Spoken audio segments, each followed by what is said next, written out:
Hi, I'm Dave Sebald, and this is Digital Music Production. Already this semester, you've gained a lot of experience in producing music with computers and sequencing software. And you've gained some knowledge about how sound works and how music works. In the next few videos, we're going to show you some practical skills and concepts that you've got to know in order to start creating your own original, professional-sounding music in typical popular music styles. A lot of the concepts we're going to present first, you might already know from your other music classes, but it won't hurt to review them and solidify them here. It might be fun. The more advanced concepts we'll be presenting later in the semester require a firm grasp of these basics. We'll be using a typical MIDI keyboard to demonstrate everything. Let's start with relating the keyboard to the notes that you see in any piece of music and in the demonstrations we'll be doing later. You already know that notes have names, and the keys that play them also have names. Since we have to start somewhere, let's start by finding the note or the key for middle C. Look at the pattern of black keys on your keyboard. 2 and 3, 2 and 3, 2 and 3.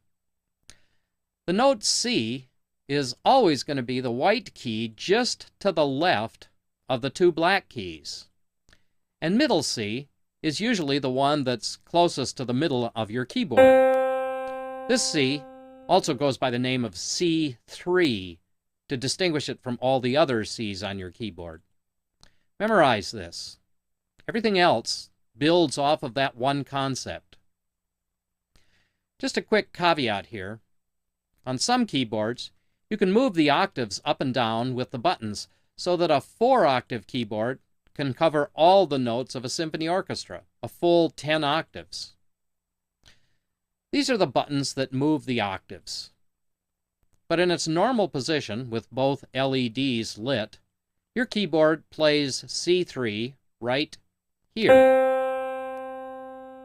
Now, in a musical scale, we only use 7 consecutive letters: A, B, C, D, E, and F, and G. Those are also the names of the white keys on the keyboard. So if you know where C is, you know where B is, and A. A, B, C, D, E, F, G, A, B, C, and so forth. So you should now be able to find any letter name on the white keys. And of course, you should be able to relate these names to the lines and spaces of the grand staff. But wait a minute. What about the black keys? Well, that's easy. They just add a sharp or a flat to the letter name of the key they're next to. So, because this key is A, this key is A flat. And this is A sharp. This key is G, so this is G flat. And this is G sharp. Did you notice that the A flat and G sharp are the same key? That's true for all the black keys. They can all take the name of their upper white key or their lower white key. Which name you choose depends on what major or minor scale you're working in, and that information is in future videos. Now, you might want to practice relating notes to keys on a keyboard, because in order to do well with the more advanced music creation concepts we'll be discussing later, you have to have both accurate and fast feel for all this basic stuff.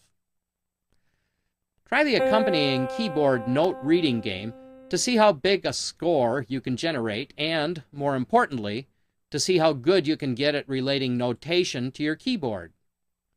You'll know you're good enough when you can get to the professional level every time.